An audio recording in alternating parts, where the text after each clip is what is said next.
નોટના 5 લાખ આવશે ને સિક્કાના 10 લાખ આવશે ને તમે મને ભાઈ ઘણા બધા ભાઈઓ આમાં ઓલા ફોટા મોકલે છે સિક્કાના અને જૂની નોટના, તો ભાઈ મારું એ કામ નથી, મારું એક એવો વિડીયો નથી, એટલે મહેરબાની કરીને તમે મને ફોન ના કરતા. તમે નંબર જોઈ લો પેલા હરખો, એ કહો છે ને કોણ છે, તમે એને ફોન કરો. અને આવી વસ્તુ ક્યાંય હોતી નથી, આ બધા ખોટા છે ને તમારી પાસેથી ભાઈ જે કાંઈ થાય લઈ લેવાના ધંધા છે, એટલે આવામાં તમારે ધ્યાન દેવું નહીં ભાઈ.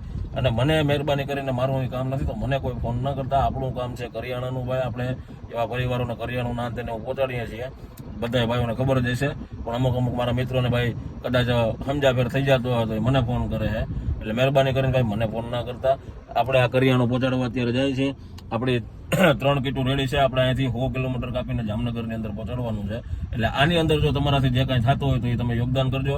બાકી આપણે ન્યૂ ગૌશાળા અને આશ્રમનું નિર્માણ કરવા જાય છે, તો બહુ જલ્દી જ હમણાં તમને એ સરપ્રાઈઝ આવી જવાનું છે, કઈ જગ્યા છે, ક્યાં શું છે બધું. એટલે અત્યારે આ બધું કામકાજ હાલે છે, ધડબડાટી બોલે છે. તો બધાને જય દ્વારિકાધીશ. થાય તો કરિયાણામાં ભાગ લેજો, બાકી વિડીયોને શેર કરજો.